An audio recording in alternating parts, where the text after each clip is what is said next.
Musi river development project survey కోసం వచ్చిన revenue అధికారులను కిస్మత్పూర్ వాసులు అడ్డుకున్నారు. ఎంజాయ్మెంట్ సర్వే పేరుతో వచ్చిన అధికారులను వెనక్కి పంపించేశారు. పట్టా భూములు లాక్కున్నందుకు ప్రభుత్వం ప్రయత్నిస్తే ఊరుకునేది లేదని హెచ్చరించారు. అసలు ఎందుకోసం భూములు తీసుకుంటున్నారో అధికారులు చెప్పడం లేదని కిస్మత్పుర భూ నిర్వాసితులు మండిపడ్డారు. అన్యాయంగా అక్రమంగా ఇళ్లు భూములు లాక్కుంటే చావటానికైనా సిద్ధమేనని వార్నింగ్ ఇచ్చారు. సంక్షేమ పథకాలకు లేని డబ్బులు ప్రాజెక్టులకు ఎక్కడి నుంచి వచ్చాయని నిలదీస్తున్న స్థానికులతో మా ప్రతినిధి కిరణ్ ఫేస్ టు ఫేస్. కిస్మత్పురలో మరో రెవెన్యూ అధికారులు సర్వే పేరిట రావడంతో ఇక్కడ ఉన్నటువంటి స్థానికులు వారిని అడ్డుకొని వెనక్కి పంపించినటువంటి దృశ్యాలు అయితే మనకు కనిపిస్తున్నాయి. ఎందుకంటే మూసీ రివర్ డెవలప్మెంట్ కార్పొరేషన్ కింద పేదల భూములపైన రేవంత్ రెడ్డి ప్రభుత్వం గత 2 ఏళ్ల నుంచి కన్నేసింది. ఒక్క ప్రాజెక్టు కూడా ఇప్పటి వరకు ముందుకు వెళ్లలేదు. కానీ ఎంతసేపు ఇటు భూములపైన కావచ్చు పేదవారి ఇండ్లపైనే పడుతున్నటువంటి పరిస్థితులు అయితే కనిపించాయి. ఇటీవల గాంధీ సరోవర్ పేరిట డి న్యూస్ కూడా ప్రత్యేక కథనాలు కూడా నడిపించింది. దాని విషయంలో వెనక్కి తగినటువంటి రేవంత్ ప్రభుత్వం ఇప్పుడు మూసీ రివర్ డెవలప్మెంట్ ప్రాజెక్ట్ కింద పూర్తి స్థాయిలో ఉన్నటువంటి పేదల ఇండ్ల సర్వే కోసం వచ్చినటువంటి రెవెన్యూ అధికారులపైన తిరుగుబాటుకు మొదలైనటువంటి పరిస్థితి కనిపిస్తుంది. కొంతమంది కిస్మత్పుర వాసులు కూడా ఉన్నారు, వారితో కూడా మాట్లాడించేటువంటి ప్రయత్నం చేద్దాం. ఏమని వచ్చారు రెవెన్యూ అధికారులు, ఎందుకు వచ్చారు, ఏమని చెప్పారు, మీ ప్రాజెక్టుకు సంబంధించి ఏం చెప్తారు? సర్వే కోసం వచ్చారండి. ఈ భూములు తీసుకోనికి ఇది ఎంజాయ్మెంట్ సర్వే దానికోసం వచ్చారు. మేము అందరం అపోజ్ చేశాము. ఆల్రెడీ 1 వీక్ బ్యాక్ ఒక సభ కండక్ట్ చేశారు. మా ఇన్పుట్స్ మేము ఇచ్చాము వాళ్ళకి. ఏమంటే రైటింగ్లో ఇచ్చాము, ఆర్డీఓ గారికి కూడా ఇచ్చాము, సభలో కూడా మేము ఇవ్వమని చెప్పాము. ఈ డెవలప్మెంట్ గురించి మాకు డిపిఆర్ ప్రజెంట్ చేయమని చెప్పాము. దానివల్ల ఏం లాభం ఎవరికి? మాది మూసీ నది ఇక్కడ నుంచి 1/2 కిలోమీటర్ దూరం ఉంది. మా పట్టా ల్యాండ్స్ ఇవి. మేము 10 ఇయర్స్ కింద పొదుపు చేసుకొని కొనుక్కున్నాం భూములు. ఇప్పుడు వచ్చేసి లాక్కుంటాం అంటున్నారు. మరి మేము ఎక్కడికి పోవాలి సార్? మా ఫ్యూచర్ ఏం కావాలి? దాని మీదనే మేము వాళ్లకు డిపిఆర్ అడిగాము. ప్రజలు అనేది కూడా వాళ్ళు చెప్పట్లేదు. మూసీ డెవలప్మెంట్ అంటున్నాం. మూసీ వాగు డెవలప్ చేయండి కదా, మరి ఇక్కడ ఎందుకు చూస్తున్నాం 1 కిలోమీటర్ లోపల? అదే మేము అడుగుతున్నాం. వాళ్ళకి ఏం చెప్పట్లేదు వాళ్ళ అధికారులు. వచ్చేసి లేదు మళ్ళీ వస్తాము 2 వీక్స్ తర్వాత అని చెప్పేసి వెళ్ళిపోయారు.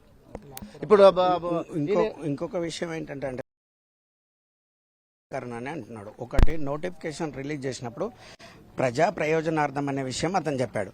ఎక్కడ ప్రజలకు ఉపయోగపడుతుంది అది క్లియర్గా ఫస్ట్ ఆఫ్ ఆల్ గవర్నమెంట్ ప్రతి ప్రజలకు ఏదైతే ఇంపాక్ట్ అవుతున్న ప్రజలు ఏదైతే ఉన్నారో వాళ్ళందరికీ ఎక్స్ప్లెయిన్ చేయలేదు. అతను 12వ తారీఖు నాడు, ఈ నెల 12వ తారీఖు నాడు నోటిఫికేషన్ రిలీజ్ చేశాడు, పేపర్ నోటిఫికేషన్. మేము ఆ రోజు చూసి చాలా భయపడ్డాము. చాలా భయంతో ఒక దిగ్భ్రాంతితోటి మేము బతుకుతున్నాం. మళ్ళీ నెక్స్ట్ మొన్న 19వ తారీఖు నాడు నోటిఫికేషన్ మన గ్రామసభ నోటిఫికేషన్ రిలీజ్ చేశాడు. సరే గ్రామ సభకి వెళ్ళైనా సరే మన వాదన ఏముంది, మన బాధ ఏముంది చెప్పుకుందామని చెప్పేసి వెళ్ళాము. మేము చెప్పాలనుకున్నామో ఆర్డీఓ గారికి ఒక లెటర్ ద్వారా చెప్పాము. సార్ మేమైతే భూములు అనేది ఇవ్వట్లేదు, ఇవి మా చాలా కష్టపడి కొనుక్కున్నాయి. మీరు చేసే ప్రాజెక్టులో ఎక్కడ ప్రజా ప్రయోజనార్థం ఉందనేది మీరు మాకు క్లియర్గా ఎక్స్ప్లెయిన్ చేయండి. చేసిన తర్వాత మేము ఎంతవరకు ఇంపాక్ట్ అవుతున్నాం, మీ చేసే ప్రాజెక్ట్లో మేము ఎంతవరకు ఇంపాక్ట్ అవుతున్నాం అనేది మాకు కూడా తెలియాలి. అసలు మీ ప్రాజెక్ట్ ఏంటి, మీ ప్రణాళిక ఏంటి, అసలు నువ్వేం చేస్తున్నావు అనేది తెలియదు. అసలు తెలియకుండానే నువ్వు పేపర్ నోటిఫికేషన్ వేసావు. పేపర్ నోటిఫికేషన్ వేసే ముందుగా మా అభ్యంతరాలు కూడా స్వీకరించాలిగా. వాళ్ళకి ఎంతవరకు వీలుంటే అంతవరకు దూకుడు వ్యవహారమే తప్ప ఒక ప్రజలను కాపాడే వ్యవహారం. ఈ మూసీకి అవతల పక్కన గవర్నమెంట్ ల్యాండ్ మస్తు ఉంది. అతను ఏం పార్కులు కట్టాలనుకున్నా, ఇంకోటి కట్టాలనుకున్నా అక్కడ కట్టొచ్చు. అక్కడ ఎవ్వరు లేరు, వెకెట్ ల్యాండే ఉంది. మమ్మల్ని ఎందుకు, మా జీవితాలను ఎందుకు? మేము దీని మీద ఎంతో హోప్స్ పెట్టుకొని మేము బతుకుతున్న దాన్ని ఈ రోజు చిన్న భిన్నం చేసి మమ్మల్ని ఇలా రోడ్ పాలు చేయడం కరెక్ట్ కాదండి రేవంత్ రెడ్డి ప్రభుత్వానికి. అసలు అతను ఇప్పటి వరకు ఈ 2 సంవత్సరాల జర్నీలో ఎక్కడ కూడా ప్రజలకు ఉపయోగపడ్డది ఎక్కడ లేదండి. అతను ఒక ఏమంటారు, గవర్నమెంట్ ఎంప్లాయీకి పింఛన్ డబ్బులు ఇమ్మంటానంటే పింఛన్ డబ్బులు లేవంటాడు. రిటైర్మెంట్ డబ్బులు ఇమ్మంటానంటే రిటైర్మెంట్ డబ్బులు లేవంటాడు. ఒక రైతులకు రుణమాఫీ చేయమంటే, రైతు బంధు చేయమంటే డబ్బులు లేవంటాడు. ఆర్టీసీ వాళ్ళు స్ట్రైకులు చేసి జీతాలు పెంచమంటే అంటే నన్ను కోసుకు తినండి, నా దగ్గర రూపాయి లేదు అని అతనే చెప్తుండు. మళ్ళీ వెళ్ళి బ్యాంకులకు వెళ్తే రుణం కోసం బ్యాంకులకు వెళ్తే చెప్పులు ఎత్తుకుపోతున్నారు అని చెప్తుండు. మరి ఇవన్నీ ఇలా ఎత్తుకుపోతున్నప్పుడు ఈ మూసీ సుందరీకరణ కోసం 1,00,000 కోట్లు ఏషియన్ బ్యాంక్ డెవలప్మెంట్ దగ్గర నువ్వు ఎలా తీస్తున్నావు? అసలు వాడు ఎలా ఇస్తుండు? వాడికి కూడా ఒక నాలెడ్జ్ ఉండాలి కదా. ఇప్పుడు ఇది డెవలప్మెంట్ చేయడం వల్ల గవర్నమెంట్కి ఏ రకమైన ఇన్కమ్ వస్తుంది? ఈ రోజు నువ్వు 1,00,000 కోట్ల రూపాయలు నువ్వు ఎలా రుణం తెస్తున్నావు? అసలు ఆ బ్యాంక్ ఎలా ఇస్తుంది? అసలు నువ్వు ఏ ఫోర్స్ తోటి, ఏ హిమ్మత్ తోటి, ఏ ధైర్యం తోటి నువ్వు ఎలా కడతావు? నువ్వు రిటర్న్ అయితే మళ్ళీ అతనికి పే చేయాలి కదా.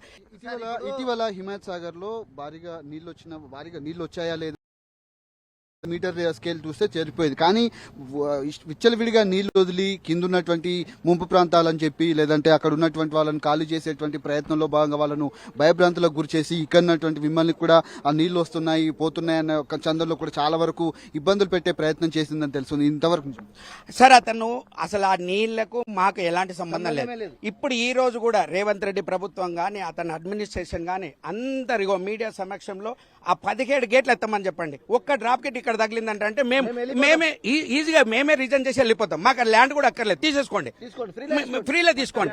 మీరు ఈ రోజు డెవలప్మెంట్ చేస్తే నేను 10 ఫీట్లు డీప్కి వెళ్తాంటాను అంటున్నాను. సరే, ఒకవేళ నువ్వు నీ నిజాయితీగా 10 ఫీట్లు వెళ్తాంటున్నావు, మమ్మల్ని కాపాడటం కోసం ఇంకొక 10 ఫీట్లు వెళ్ళు, తప్పేముంది? అటుపక్క ఇటుపక్క రిటర్నింగ్ వాల్ కట్టు, డెవలప్ చేయి, మేము కూడా సహకరిస్తాం. సింపుల్ ఒకటి సార్, ఒక మధ్యతరగతి వ్యక్తి ఒక భూమి కొనాలన్నా ఇల్లు కొనాలన్నా ఒక జీవితం పోతుంది సార్, ఒక జనరేషన్. అది ఆయనకు అర్థం కావట్లేదు. అర్థమైందా సార్? ప్రతి ఒక్క కష్టమైపోయింది. ఈయన గవర్నమెంట్ అయితే ఇంకా కష్టమైపోయింది మాకు. ఈయన చేసింది ఏం లేదు. ఏం చేశాడు ఆయన? ఒక ప్రాజెక్ట్ చూపించమని చెప్పండి.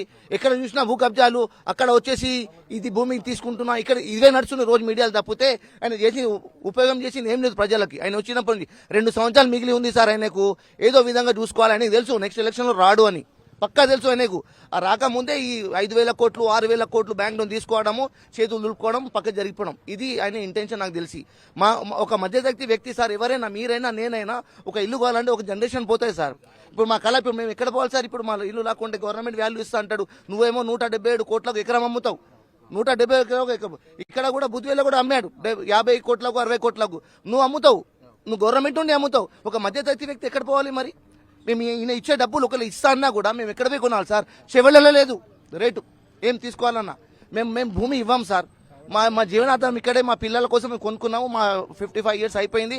ఎప్పుడు వస్తాం మాకు తెలియదు. రేపు పిల్లలు ఎక్కడ పోవాలి సార్? మాకు మీరేం చెప్తారు సార్? మీరేం డిమాండ్ చేస్తున్నారు?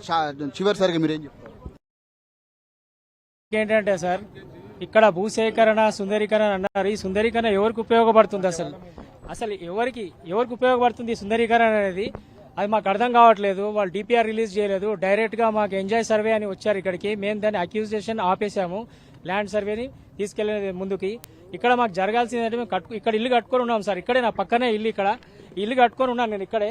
ఇక్కడ దాదాపు 10 సంవత్సరాల నుంచి ఉంటున్నా ఇల్లు కట్టుకొని. నాకున్న ఒక ఇల్లు నేను ఇచ్చేస్తే వీళ్ళకి నేను నా పిల్లలు నేను ఏం కావాలి చెప్పండి? నేను ఒక ప్రైవేట్ ఉద్యోగస్తుని, నేను ఎంత కష్టపడి కట్టాను, దానిపైన లోన్ తీసుకున్నాను, ఎన్నో ఇబ్బందులు గురవుతున్నాను నేను దానికి ఇంకా పేమెంట్స్ చేయలేకుండా.